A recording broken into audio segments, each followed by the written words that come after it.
Greetings. A warm welcome to all of you, my dear sisters and brothers and my dear friends. This is Reverend Yeti. The way to love. Today we are in our meditation of judge not. Judge not that you be not judged. Matthew 7, verse 1.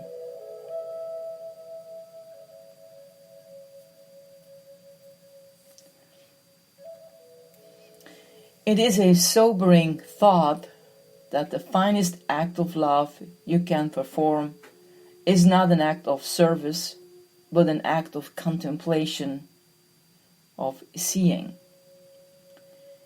When you serve people, you help, support, comfort, alleviate pain.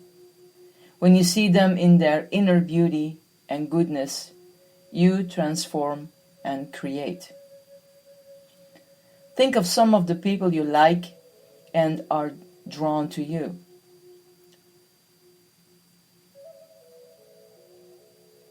Now attempt to look at each of them as if you were seeing them for the first time. Not allowing yourself to be influenced by your past knowledge or experience of them, whether good or bad. Look for things in them that you may have missed because of familiarity.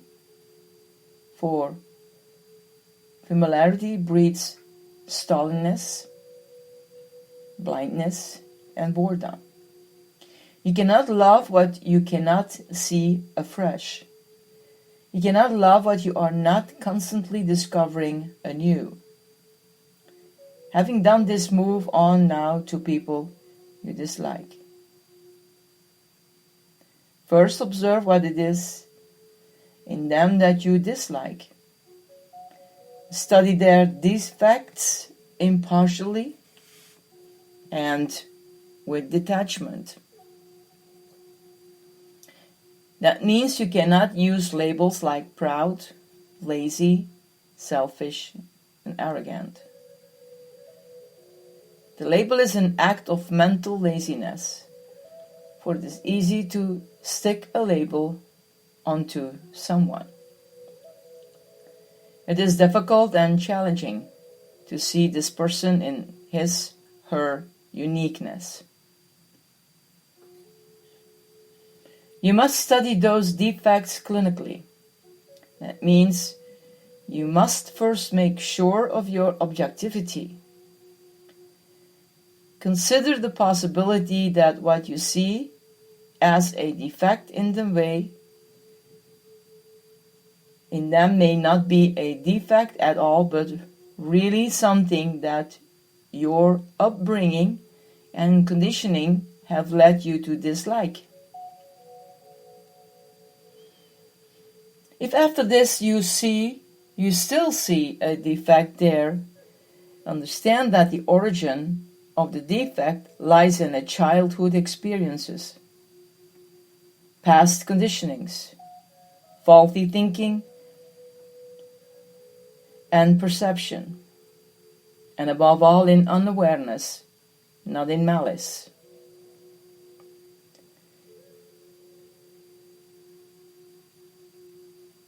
As you do this, your attitude will change into love and forgiveness. For the study, to observe, to understand is to forgive. Having made this study of defects, now search for the treasures buried in this person that your dislike prevented you from seeing before. And as you do this, observe any change of attitude or feeling that comes over you. For your dislike had clouded the vision and prevented you from seeing. You can now move on to each of the persons you live and work with, observing how each of them becomes transformed in your eyes when you look at them in this way. In seeing them thus, it is an infinitely more loving gift that you offer them than any act of service. For in doing this, you have transformed them. You have created them in your heart and given a certain amount of contact between you and them. They will be transformed in reality too. Now make this same gift to yourself. If you have been able to do it for others, that should be fairly easy. Follow the same procedure. No defect, no neurosis is judged or condemned. You have not judged others. You will be amazed now that you yourself are not being judged. Those defects are probed, studied, analyzed for a better understanding that leads to love and forgiveness. And you will discover to your joy that you are being transformed by this strangely loving attitude that arises within you toward this thing you call yourself. An attitude that arises within you and moves out through you to every living creature.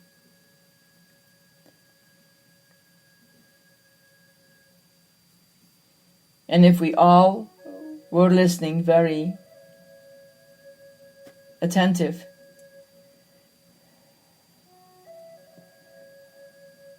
then there is still a lot to do. But I don't see it negative, and I don't also mean it negative in this way I'm expressing myself.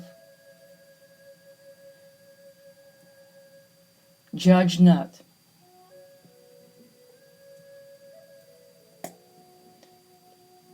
Try it to look at others as you saw them for the first time,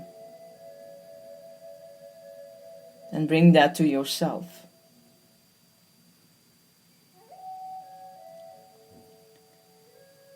May the Holy Spirit guide you and help you to find this way of love that nothing has to do when serving or doing things, but just to look at the things as they are in the beauty of themselves. God bless. Bye.